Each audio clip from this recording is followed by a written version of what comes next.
This is the first crash damage Lamborghini Revuelto, and today I'm going to try and drive it for the first time. I've done it. It's going to start. Only months ago, this was a brand new Lamborghini Revuelto, costing the previous owner £600,000. But one small accident later, it now looks like this. And I bought it for a fraction of that price. £30,000. Only issue is, we've got to fix it. Yeah! Oh. And with us knowing nothing about hybrids, or without anyone attempting to ever do this before, we couldn't even get the car started. Sending it. No, it don't do it, does it? So today, we've not only got to attempt to fix it, we've also got to work out why this car won't start. This is the start of the parts to replace. This is our main base here. And inside this is a £55,000 front subframe made out of carbon fibre reinforced plastic, apparently. It's that special. And everything that we've taken off on the front end fits onto that. Disclaimer, we have no idea what we're doing, but according to the internet as well, apparently not many other people do because nobody else has worked on it. We've got to figure it out as we go along, but we hopefully will be able to start it afterwards. Let's get this out and start building up the front end, and we'll go from there. This is half price of what I paid for my first house. And to be honest, you don't get much for your money, but you do get a bunch of certificates, so I guess it's worth it.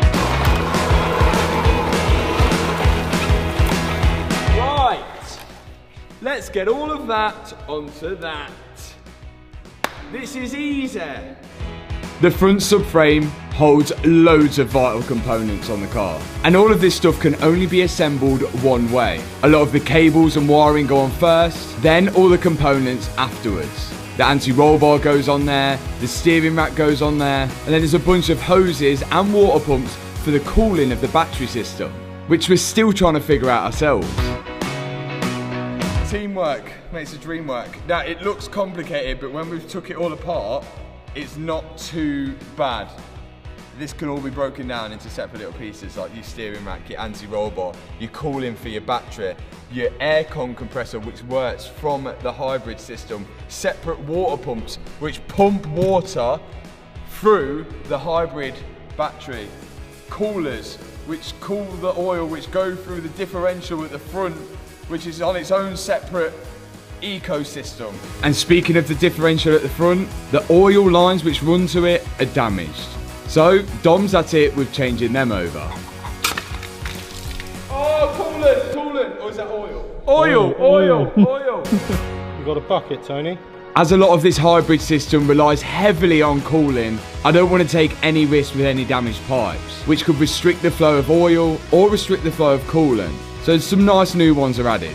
I've become a hybrid. Then finally, we're back onto the front subframe to make sure everything's connected. And once we're happy with it, we've got it on the toolbox, we're going to slide it underneath the car and hopefully lower the Revuelto down onto the subframe. And then we can slide the bolts in from underneath it to hold it to the actual chassis of the car. And once we've got those in, we can confirm that it's secure. Then I'm going to go into the middle and start connecting up all the pipes and electrical connections that connect from the subframe to the actual car. And there's endless amount of coolant hoses and a lot of bolts which hold the subframe to the chassis. But luckily, I didn't remove this front subframe that long ago, so it's fresh in my mind where everything went-ish. One of the last few things is the steering column connecting up to the steering rack, which you can see me doing here, tightening up the pinch bolt there, then connecting up one of the high voltage lines underneath the car and putting all the trays underneath it to cover it. Then I'm back over on the right hand side suspension, connecting all that side suspension back to the subframe. Last few little bits now, which I have no idea what they are, but I know where they went. And that should just about do it.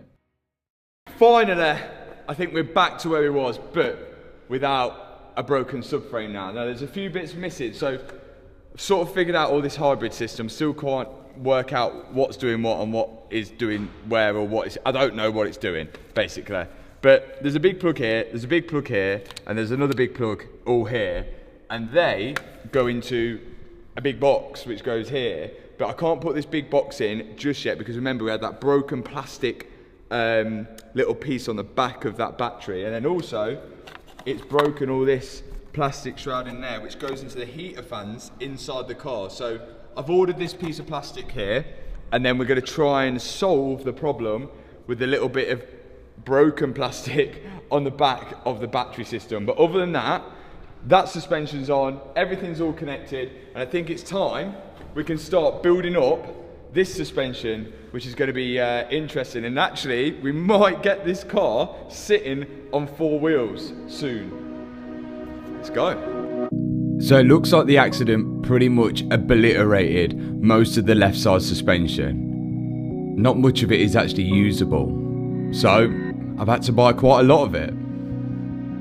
This is everything we need to build up the suspension on the front left-hand side. Now, a lot of this is interchangeable of some Porsches. Are you going to save much money changing it off a Porsche? Probably not. If it was off a Ford Transit van, you probably would have. The main thing here, which I want to announce, what was sickeningly expensive, this brake disc. £9,000 for that. So we treat that preciously. You're meant to replace them in pairs, but as this car is so new and it's not done thousands of miles, we're only replacing one because I don't fancy spending another £9,000. That one's perished. Should we give that to someone? Yeah, we could do with the merch. Yeah, you know what? We're going to sign that disc there, £9,000 worth of disc, and it has got a few cracks in it, and we're going to give that to someone who buys some of the merch in the next 50 orders, say. We're just going to throw it in there because it's quite cool. You can make a clock out of it or something like that. Okay, now we've just got to work out what's usable off the old suspension and what isn't. And the disc certainly isn't. No way!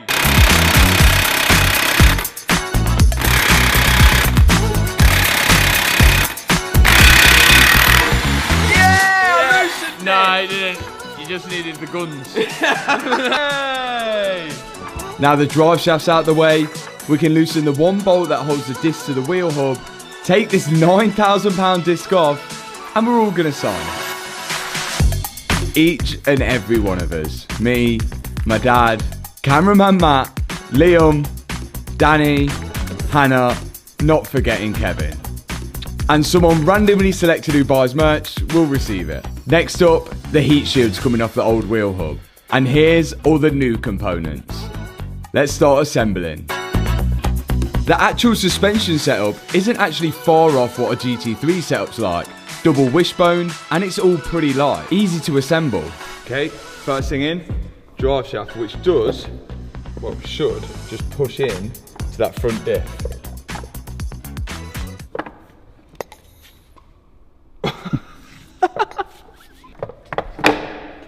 There we go, drive shaft in. Next thing is the shock absorber and spring. This is one complete unit. Of course, with all of this, the repair bill's adding up.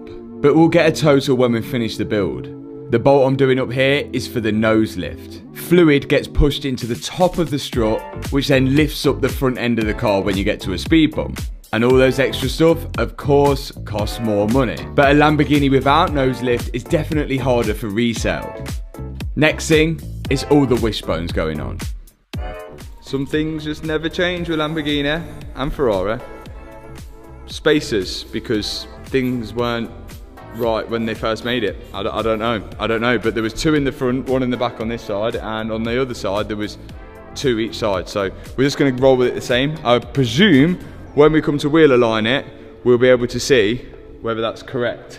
So they slot in the back. 1 in the back. I assume these spacers are put in there to adjust the camber of the wheel, how much it tilts inwards or outwards. So we'll need to get this adjusted afterwards. Damaged. New one. Oh look, it's got an extra bit on it. These sensors here, which my dad's putting on, are for the headlights. These will send a signal on how high the car's sitting. So if the car's sitting pretty low, because the suspension is compressed, then it will adjust the headlights upwards so the driver can see more. And same thing if the car's sitting high, it will adjust the headlights down, so it doesn't blind oncoming traffic. Now, the brake disc. Made out of full carbon fibre. Although it's really expensive, it is really delicate. But the difference between steel discs and carbon discs are night and day. They're just so much better and last a lot longer. Luckily, the caliper just got away with a few scratches on it, but it is reusable. But I'm definitely going to get it touched in. And that is one complete left-hand side suspension, with one bolt missing. Right, this is the front frame, which comes off the side here, which luckily is aluminium and not carbon fibre, so it wasn't too expensive. Now, there's loads of stuff on this front frame. There's radiators, aircon condensers, and weird thing like this. This is a speaker, so when you drive it in electric mode, which will be, for me, never, it plays like a little hum, so you don't, so passengers are aware you come in, it's like that. It's the most stupidest thing, but look how big it is. Slides up into this little cage here, like that. The more things you have to add to electric cars. Right, that's that done. Now we've got to work out how all these rads go on. This is sometimes a problem when you're rebuilding crash damaged cars. On a car this new, you have to order every part individually, and there's normally loads of them, like these little rubber grommets I'm putting in the frame here. Now luckily for me, I've got the other side to use as a reference so I can copy it, but when you don't have that, it can take ages for you to try and work out where all of the stuff goes. And the manufacturers will say there's so many little parts to keep insurance prices down. For example, if you had a small accident on the front and it only damaged one of the grommets or one small radiator, then the cost to fix it would be a lot lower than what it would be if you had to buy, say, this full frame with all the radiators connected. It kind of makes sense in some ways, but then not in others, because then sometimes it takes even more labour to fit all the individual parts of the car. But we're getting there. This is a fun bit. So this hose, don't think it matters which way it goes round. A hose clamp goes on it on one side and then slides onto the side of the radiator. And then this thing. Another hose clamp goes on. Right, then this thing goes in. Just a tube, another thing. Oh, it's in. Okay, hose clamp, go in. Oh, I think that's on enough. And then after that, bolting it. I get it because it's meant to be a bleed screw. But I mean, why did they need to make a hose, two clamps, and that thing that goes in it, then to put a bolt in it, when it could have just come off the radiator? Bit weird. But okay. I think it's ready to go on. We've got one issue. This bracket here is a bit bent, and you can't buy this bracket separate there. You have to buy this full leg to have the bracket on it. So if you was an insurance job, if you was an insurance company and you were repairing this, you couldn't just bend that back like what I'm about to do. You'd have to buy a whole new leg just to get that part, and then it would just effectively write off the car, which is also dumb as well. So like the parts you actually do need, you can't buy separate there, and then the ones that you don't, like that bleed nipple, buy all you like. So yeah, it's only Mansory glued on as well, look at that. It's just literally Mansory glued on. So this part completely contradicts all of the little parts that I've added to the radiator. Why I can't just buy this bracket separately, I don't know. So that's forced me into trying to bend it back like I'm doing now. Luckily, it is made out of aluminium, which is super soft and quite easy to bend. But I'm sure an insurance company wouldn't be allowed to do this. Luckily, I'm not an insurance company. Let's see if it lines up. Ooh, look at that. Pretty much on. Yeah. That's pretty good, to be honest. Yeah, I think we're good. Just need to put some riv nuts in there, and that'll bolt in. Riv nuts. This gives us something to screw into without using a nut and bolt on the other end, because that ain't OEM, and we're all about being OEM. You just hammered a bracket with a OEM. So in goes the riv nut. Once you push it into the hole, you squash it into place, pull out the tool, and now you've got a place where the bolt can thread into without having a nut on the other side. And we're doing that for the top and bottom part of the bracket. Once they're in, we can now refit the whole frame with all the radiators back onto the chassis leg.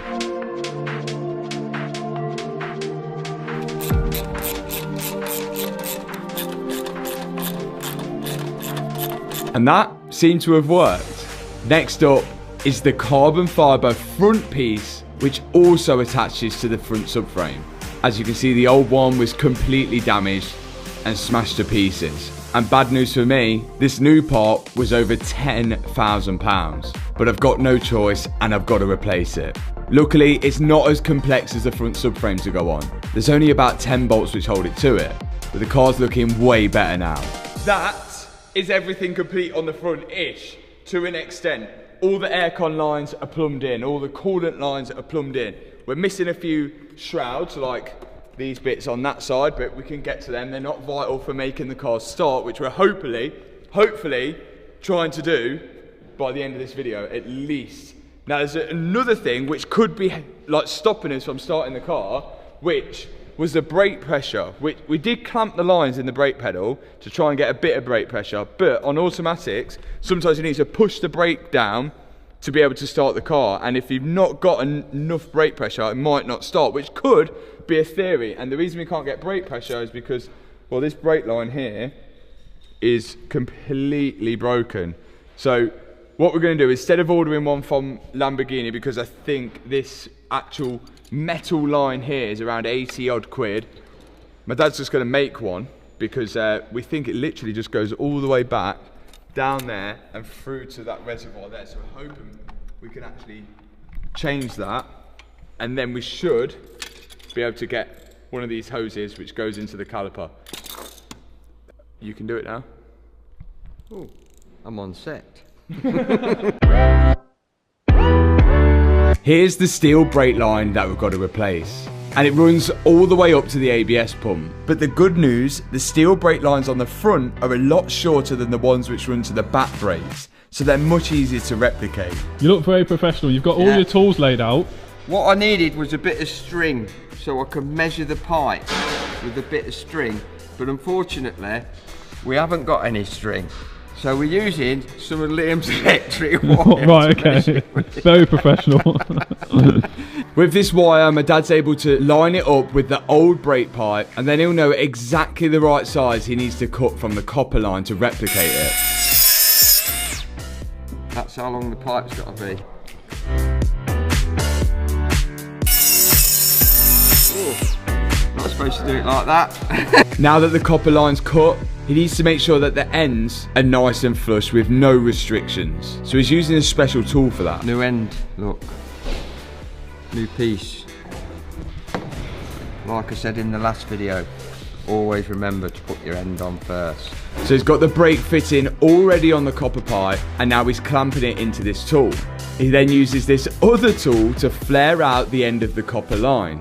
Once he's done this, the brake fitting that is put on won't be able to slide off, and it should marry up to the existing brake line on the car nicely, because there's a female and a male end to the brake lines. On the other end, it's going to do exactly the same. Now we have the copper brake line in the right length with both of the fittings on each end. All he's got to do now is bend the copper line in the exact same way that the OEM one was bent. And once he's done that, he's going to give it a lick of paint.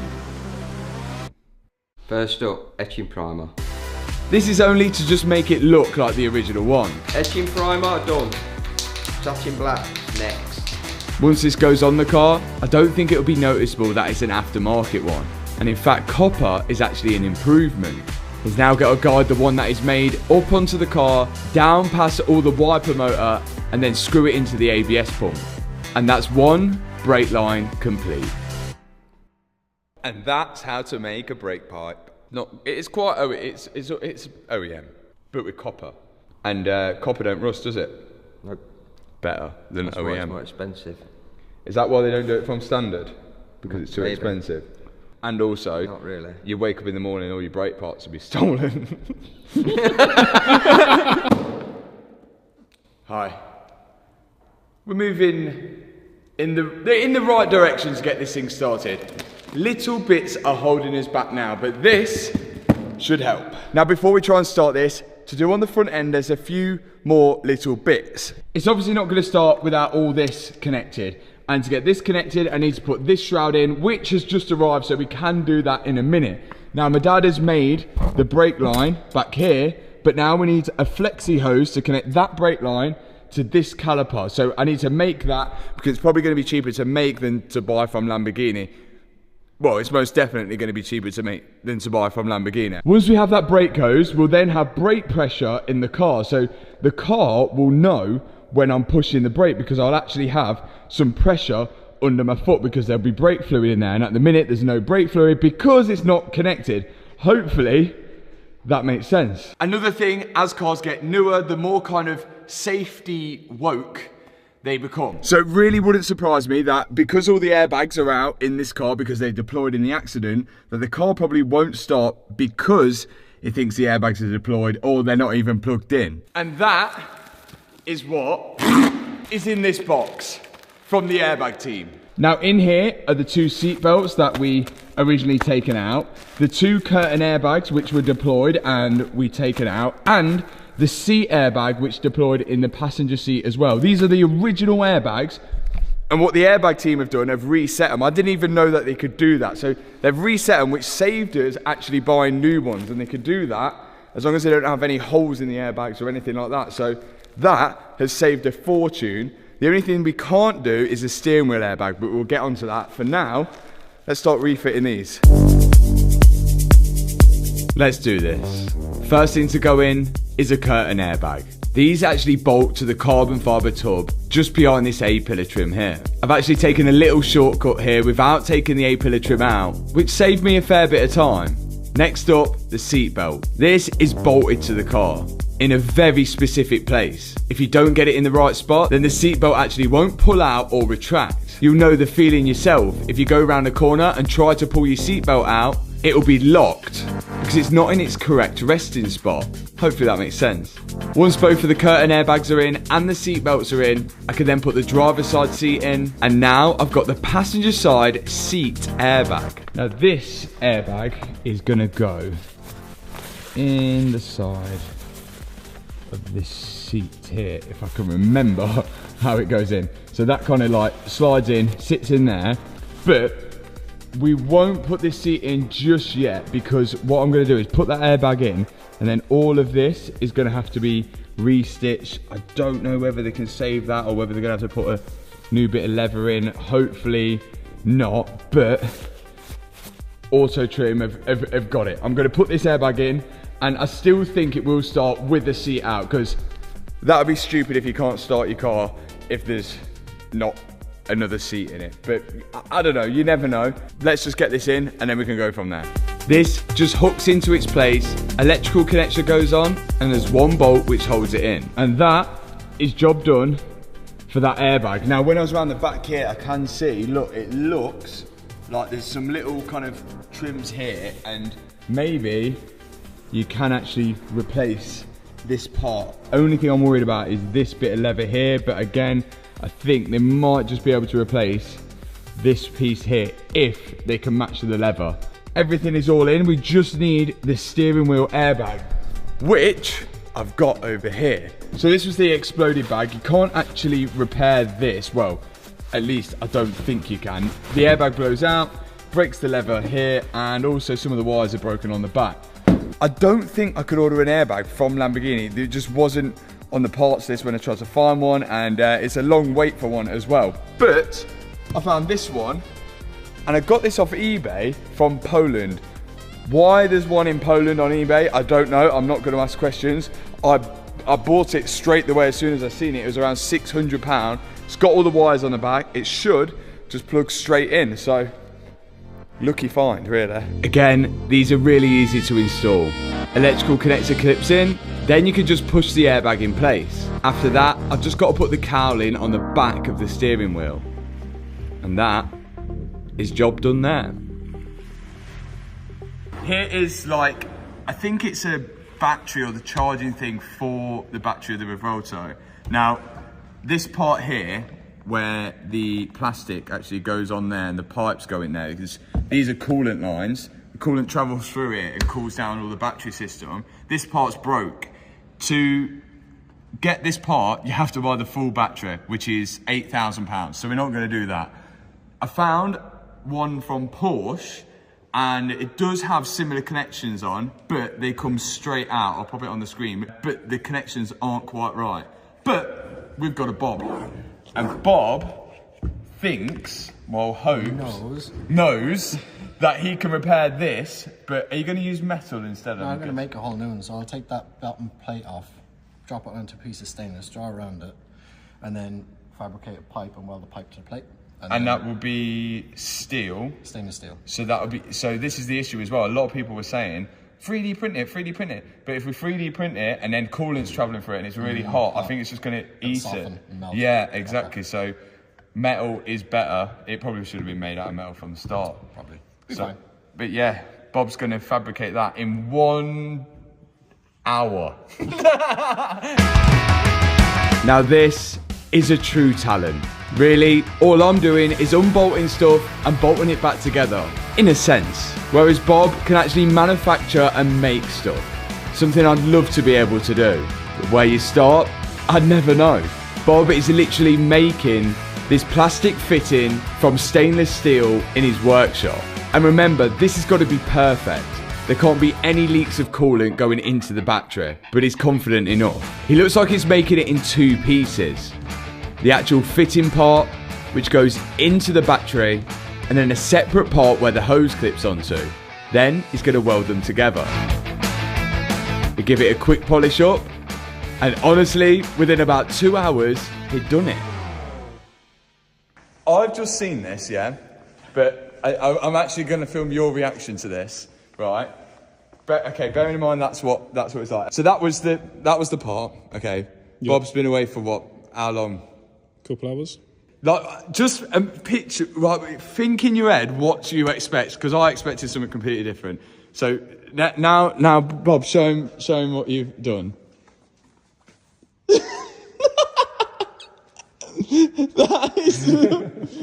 That's better than the original. That's what I said. That's mental, innit? It's does it chrome. Fit? Does it fit? Yeah, it literally slots in like a glove. He's all right, isn't he? Cheers, Bob. Everyone knows where to go to the machine shop, because that is stupid. Now we can start installing it back on the car. What a legend Bob is. And we're going to be using him again later on in the video. So here's the situation. Parts still haven't arrived, but in the time that I've been waiting for parts, I've done a bit of research and I'm slightly worried. This big chunky thing here is the battery charger, I believe, which also requires cooling. So it's not ideal to charge the hybrid battery without any coolant in there, because, well, it would get too hot. This thing is a converter, so this must convert the electric to a higher voltage or a lower voltage, depending on what or where you're doing. And then you've got the electric motors on the front differential, but the actual battery is underneath the car and kind of runs through the whole center section, the center console of the car. Now, the thing that I've been sort of researching is why this car won't start, and these batteries are apparently quite similar to the ones that are used on the Audi e-tron. Of course, Lamborghini is part of the Volkswagen and Audi group, so why wouldn't they use batteries from a Audi e-tron, although an Audi e-tron is a complete electric car, but it may be similar. Here's my problem though. On an Audi e-tron, if it has an accident and the airbags deploy, it cuts a pyro fuse, but not like your regular pyro fuse like we've been trying to find on this car. The pyro fuse on an Audi e-tron is actually inside the battery, and if the one on this one is inside the battery, that means we're going to have to go hunting underneath the car and touching that 400 volt system, which I don't really want to do. Now, there is a way to hopefully find out whether it is or isn't on that battery. And to start with, we've got to install the battery charger again onto the car. I'm just going to hang this in place because, of course, I haven't got the brackets yet. I've then got to plug this plug back in. By unplugging it, it isolates all the high voltage system. and by plugging it back in, it creates it active again. Now the pyro fuse, after an accident, is set off from a signal from the ECU, which then breaks the fuse, stopping the car from being able to send power to the starter motor. But on a hybrid, it stops the power being able to leave the high voltage system. And on the Revuelto, it uses the high voltage system to actually start the car. So in a way, it is the starter motor. Right now, my plan is not to try and start the car because there's no coolant in the battery system and there's no coolant in the engine system. But we do have good power here. We do have good power on that side. Obviously brakes are at fault because we've got no fluid in the brake. There's no coolant in it. Just explain what I just explained. Vehicle electrical system fault, which is what I am worried about. Now previously, I plugged in my diagnostic tool and it wouldn't read the car. But since then, I've paid for an update on it. And I'm hoping now it'll allow me to read all the fault codes on it. Oh. It's now read it as a Revuelto, so maybe updating this has worked. Come on, read it, baby. Vehicle diagnostic protection unlock is required. So it looks like Lamborghini have locked the ECU, well, the OBD reader so you can't read it through the OBD. So you used to be able to read your own cars, but look, now, for me to read this car, I've got to purchase an unlock. How much is it? Let's purchase by year because we're going to be unlocking this a lot. $120 per year for me to read this car. Well, we have no other choice and we're going to have to do it. That is paid for and now I should be able to read it. This is insane. The way this is going with car DIYing, it won't exist in years to come if it keeps going like this. It's going to be harder and harder and harder. But after I'd paid, it let me read the codes on the Revuelto. And upsettingly for me, I saw something I didn't want to see. There we go. High voltage fuse C. Crash shut off triggered. My suspicions were correct. What we've got to do to get this pyro fuse out of the battery, I don't know. Has anyone ever taken a battery out of a Revuelto? Probably maybe one person watching who probably built them, or no people watching. I don't know how we get it out. Are we going to get it out from underneath? Do we have to get it out from inside the car? I don't know. I thought this was going to be easier. Clearly not. Another step into the unknown. We've now got to find where this pyro fuse is, which has got to be somewhere around the huge battery that runs down the middle of the car. I found out a few things. One, you can't buy a pyro fuse separately, and I don't blame Lamborghini. They don't want people like us messing around with pyro fuses. So, you can see here the full battery system, which is 400 volts, which is located underneath the car, but sits in the center console. Now that full battery system is £31,000 plus VAT. So we don't actually need the full battery. We don't need it. We think the battery is fine. But the pyro fuse, what I've learned, is usually located in this thing here, which is, it's a junction box, but apparently in electrical terms, it's called the penthouse of the battery. You can see the whole junction box is a separate part, but unfortunately, the battery junction box is not available at the moment. You can't buy that separately. So I'm hoping we can actually get to it, one, without taking the whole battery down, and two, hopefully we can find the pyro fuse inside that. Let's see. Let's see. The rubber gloves are definitely coming out for this one. Can you do that on the battery? Here's the battery. This is the underneath of the battery. And on the e-tron, there is about 900 million thousand bolts to lower the battery down, but there's no bolts in here. So to get the battery down, from what I've seen when they've assembled these Revueltos, what I've seen from assembly footage, is that all the bolts of the battery are inside the center console, so you have to undo these from inside to lower it down. So that means a full interior strip down, so I'm hoping we don't have to do that. But on that diagram that I just shown you, it looks like the junction box is underneath this. And if it is underneath this, and the pyro fuse is in it, we've got very, very lucky. Hopefully this is the answer to the broken pyro fuse. Okay, that looks promising. Come on then. I'm opening it. Let's do it. Right, here we go. Do not put your fingers on them. There's 400 volt DC current in this battery, and if you were to accidentally touch it, it's definitely not going to be a good day. Although this connector, with all the smaller wires on, are just signal wires, which communicate with the ECU inside the car. It's the orange wires we want to be careful of. Now, there's loads of bolts holding this penthouse box to the battery of the car. Whoa. Look at that. Wow. Yeah. Now what we've got to find in all of this Is that it? is the pyro. Unfortunately, that wasn't going to be easy. They've put as many components as they can in a really tight space. And a lot of these components, we don't know what they do. Apart from this thing here, which is called the battery control module, which is a separate computer for the high voltage system. And Audi actually advised on the e-trons that you replace this during an accident. But the issue for us, you can't actually buy this part separately. Oh, there it is! There it is! So we've got to find a way around that as well. There's the pyro. That's the pyro. So it is. We know it's the pyro because it's just literally that airbag connector, and it's the same on every single car. The bolts are underneath. Oh, Susie.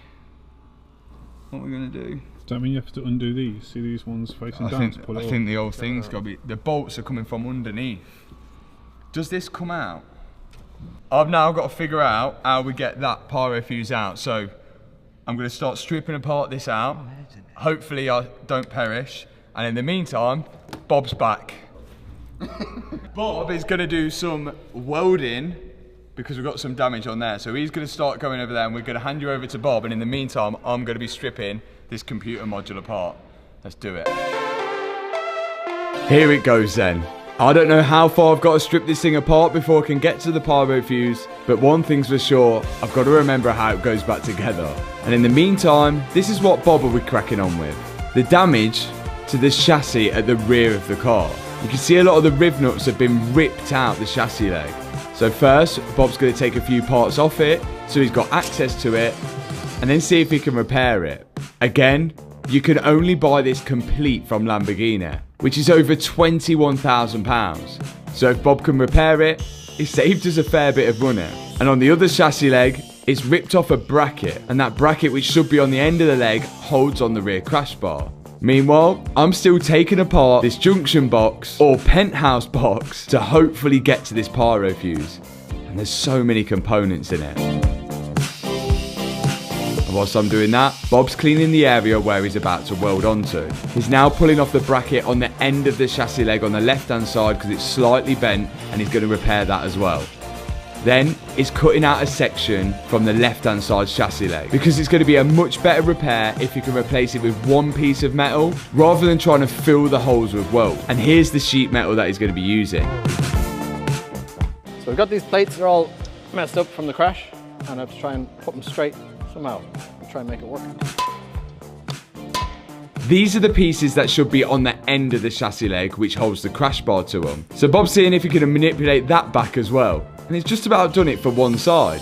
Time to clean it up, and that's looking pretty good. But you can see on the other side, the oval piece has broken off it. And instead of trying to repair that, it's just going to make one himself. Absolute skillage.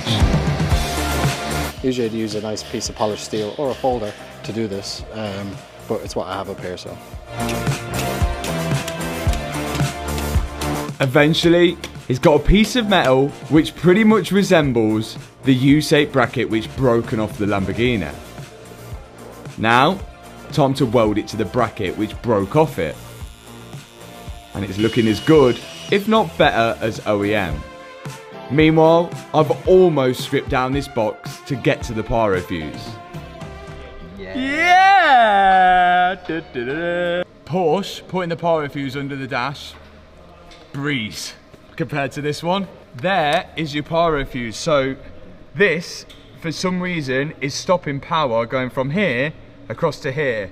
So this must be the positive, I assume, of the hybrid battery, which is allowing the car to start. Well, at the minute, it's disallowing it. So I think let's take this off. Here we go. Look at that for a pyro fuse. That's absolutely wham. And inside that, it's not making a connection. And those little 2 pins there is the signal wires that it will get to break that connection. And that hopefully is why the car isn't starting. It's full of this weird grease. We're gonna have to try and find one of these on eBay somewhere using a part number. And they do have a part number on here. Whilst I try and find one of those pyro fuses, Bob got to work at welding all the brackets that is made onto the chassis of the Revuelto. Starting off with the ones which hold the rear crash bar on, then moving on to the piece of chassis he cut out to repair where the riv nuts are going to go. Then he took a piece of paper and placed it over the side with no damage on the riv nuts, so we could get a tracing of where the riv nuts go. Then goes over onto the other side with a fresh bit of metal installed and uses a stencil as a mirror image for where he needs to drill the holes for the riv nuts. Once those holes are drilled out, the riv nuts are installed. And that is just about done. This is the original one, and like it's literally made out of plastic.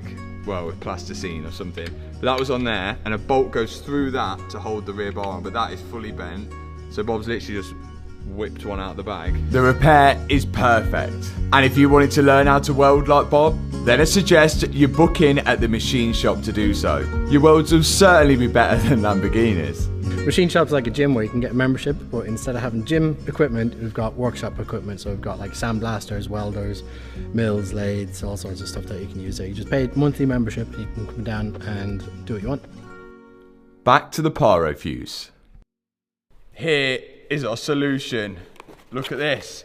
So you can't order a pyro fuse from Lamborghini, but for some reason, AliExpress sell them, and one person in the whole of the UK was found. £120, which is the most money I've ever spent on a fuse, but that should work. It works on a Q4, it works on an e-tron, and hopefully should be exact. Don't want to mix them up now. So it only goes in one way, and it ain't that way. It's that way. Slides in there.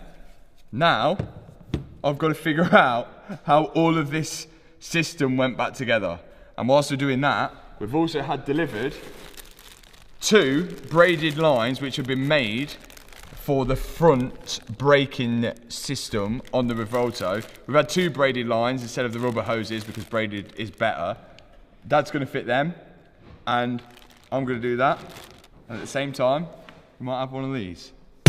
This is just like a giant adult Lego set. There's only one way this goes back together, and I've got to figure it out. In the meantime, my dad's carrying the new limited edition Y-Food on his head before he starts putting in the braided brake lines on the front of the Lamborghini. You may notice on this Y-Food bottle, it even has my name on it. Do you know when you get right to the end of your Lego build and you have loads of Lego bits left over? Yep. That's what's just happened. Are these all your Lego bits? Yeah. Looks like I'm taking it apart again. This side, all done. All hooked in where it should hook. Rubber's protecting where it should protect. But we've got to do a bit more on the other side. I'm coming. We've had to get a new one. This bracket here has broken off the carbon tub. So my dad's got to get on at removing the arch lining so we can access where that bracket ripped out from. And once he's got that out of the way, he can see exactly where the rivets were in the carbon tub. On a scale of 1 to 10, how worried would you be if you've just rebuilt all that up and there's got one bolt left over? An 8. So for the second time, I'm taking this box apart again. And now my dad's got to rivet this bracket to the tub, which is easy enough done because the holes are already drilled out. Job in the town. That means job well done. Thanks. You'd be pleased to know I found where the bolt went. And you'd also be pleased to know if I left it out, it wouldn't have mattered. Now the Y-Food is a meal replacement drink. It's not a protein shake, it's not a diet drink. It simply just replaces one meal throughout the day. I don't know how I've managed to get to this point, but I'm going to reward myself with a Y food, a meal replacement drink. 26 vitamins and minerals in this, high in fibre, high in protein, lactose-free, gluten-free, and there's no added sugar. Perfect for a meal replacement drink instead of having fast food at lunchtime, and perfect for people on the go like me. And on top of that, Kevin is on it. This drink is perfect for people who are constantly on the go, and a way healthy alternative than having fast food at lunchtime. I've been having it for years now, and my favourite flavour is Happy Banana. And for that reason alone, Y Food have done me a limited edition bottle because of it. The penthouse, aka the junction box, is complete. Light work. Hopefully that works.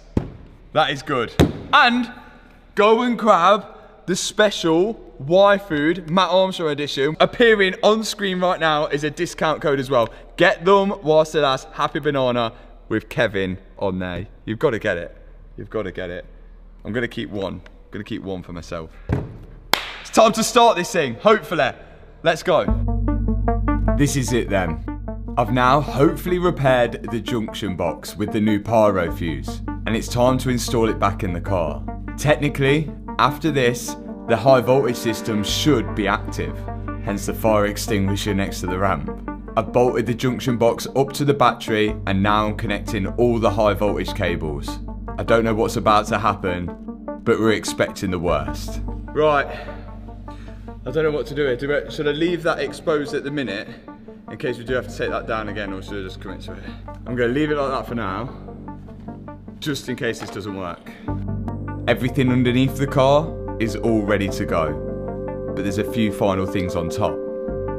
Okay, next step, we're not going to get it started without any brake pressure.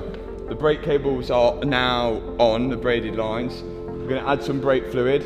I'm hoping you don't have to do any silly procedures to bleed the brakes, so it shouldn't have lost any out the back. Put some fluid in, bleed it all up, should have a pedal then. My dad's now pouring in some Valvoline DOT4 brake fluid into the brake system, and then we've got to bleed the brakes. And to do that, we're attaching Mr. Push, as we like to call it. It screws onto the brake reservoir, adds pressure to the brake system, and then my dad can go round on the front calipers and crack the bleed nipples, letting all the air out of the brake system. Once he's happy with that, the bleed nipples go back on, and we'll see if we've got a pedal. Of course you've got a pedal. Once that's out the way, I can now start assembling this area with the new plastic shroud for the heater box inside the car, and then of course the battery charger along with the bracket which holds it in. Then I can connect up the cables to that. And lastly, the seats back from Auto Trim. Look at that. I reckon they've put a bit of leather in here, this one, and then use this original leather, but that is a banging job and like a 24-hour turnaround. But now they're going to hate me for saying that, because those people are going to bring their seat there and say, can I have it in 24 hours? Airbags in there. I think we could put this in. That is all the airbags in. We activate the hybrid again, and then we see if we can clear the codes off the BMS and give this thing a start up. Manifest. Once we get this seat in, the car shouldn't recognise any more deployed airbags. Just another thing that might stop the car starting. There we go. Right, hybrid connected back up. Now the 12 volt. And as I mentioned, all the 12 volt does is power up the body electrics. We have done an absolute mazzolina with the pyro fuse. New pyro fuse is in. Battery management system we've done nothing with. Although Audi advised that you reset it on the e-trons, we're going to try and reset it on this. We've got no coolant in the battery hybrid system. That could potentially stop it from starting. We've got bled brakes, so we should have brake pressure. We haven't refilled the oil for the differential. I don't think that will stop it from starting. At the back, still got damaged suspension here, damaged rear steer, and a damaged shock absorber. I don't think that will stop it from starting. Those parts haven't arrived yet. This radiator and hoses are damaged. They're for the engine cooling. I don't think that will stop it from starting. We've got no exhaust. I don't think that will stop it from starting. And there should be oil in it. That should help it start. Let's see if we can cancel codes. This could go two ways now. Here goes nothing. Time to turn the ignition on.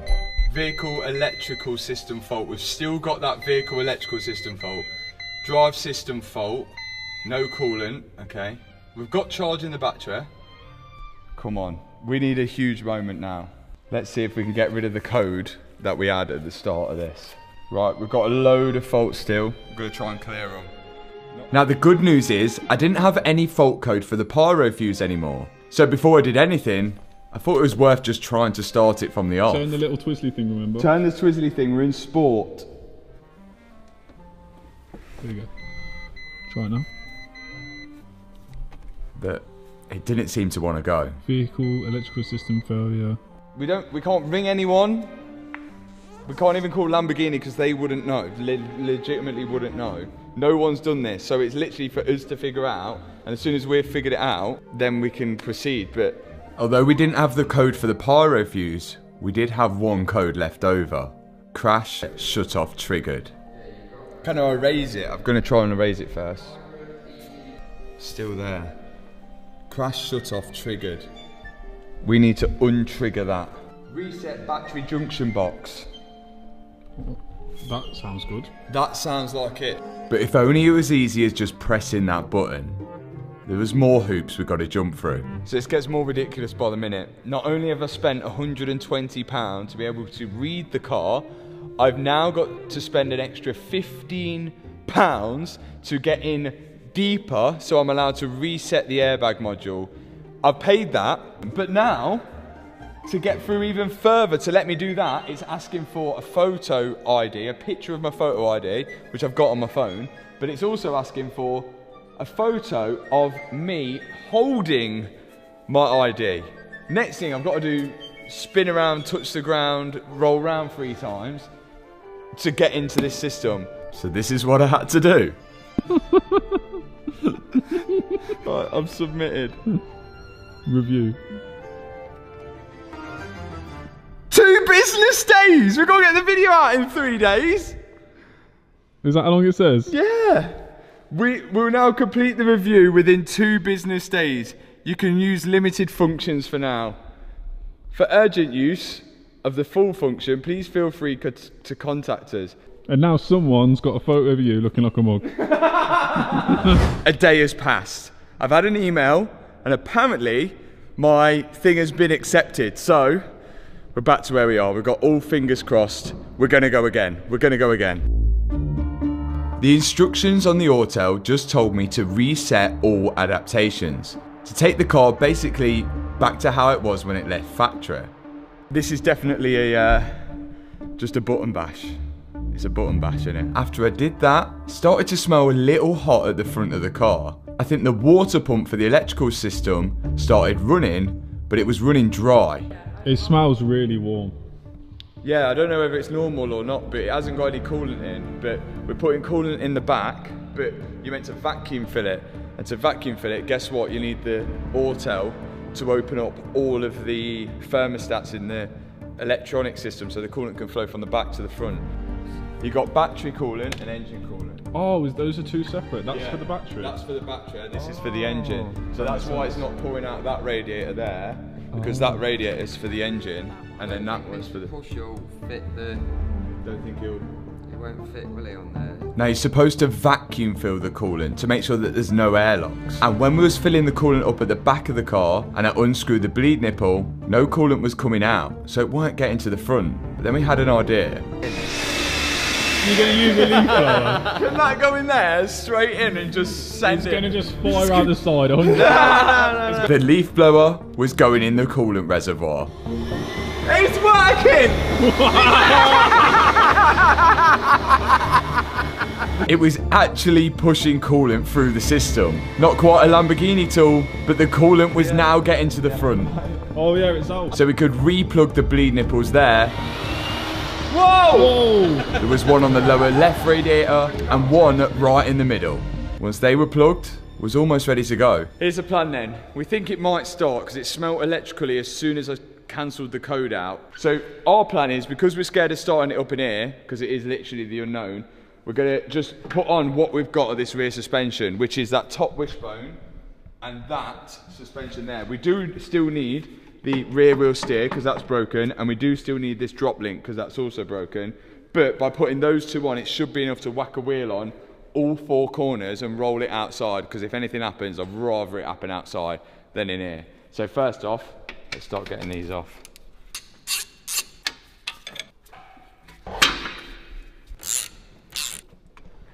Broken.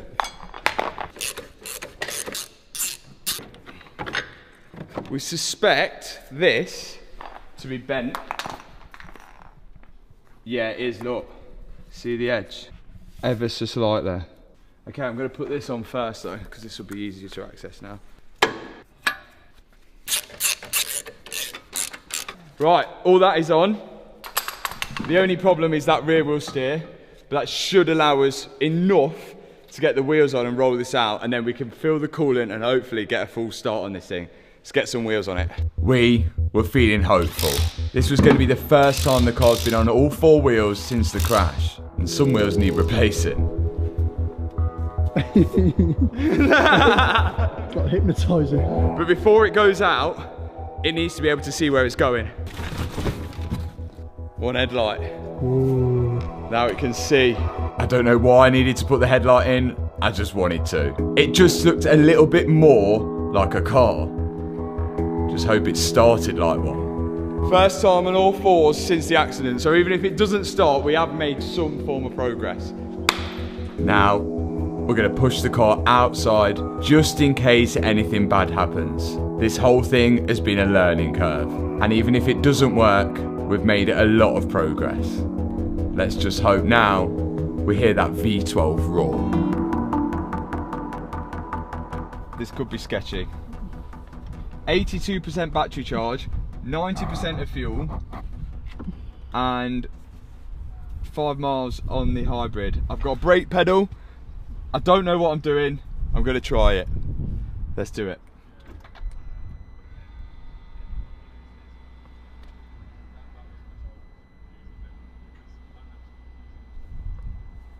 Go on. Still nothing. No. It's not gonna go, is it? What do you reckon? I reckon it's not gone. Toby, I just clicked a button. HV system release lock after crash active. Could do it. Hold remote key to the back. It's gonna start. It's gonna start. It's gonna start. Ready? Come on. Why won't you go? Why won't it go? Despite me getting rid of loads of the codes and no codes for a pyro fuse anymore, the car still wouldn't go. It was so frustrating because it wasn't clear what was actually wrong. As it was getting later in the day, we decided to call it quits. We just felt defeated, and I really wanted to get this car started, not only for all of you guys, but for me as well. To do all of that work with no result couldn't be any more annoying. But I guess it's not a fairy tale. But the only code I have left, I think, is on the battery system, which is, look, crash shut off triggered. And that is going to be the biggie code. Crash shut off triggered.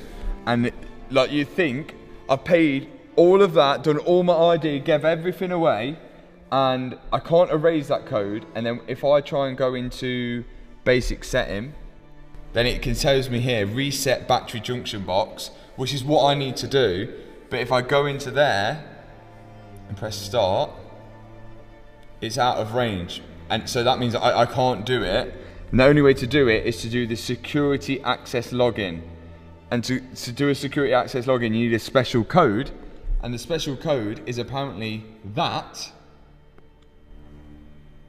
service not support ineffective format. So this is stupid. There's not many cars which defeat us, but it's starting to look like the Revuelto might be one of them. And our only hope now is going to be from Lamborghini themselves. And I doubt they're going to want to help us.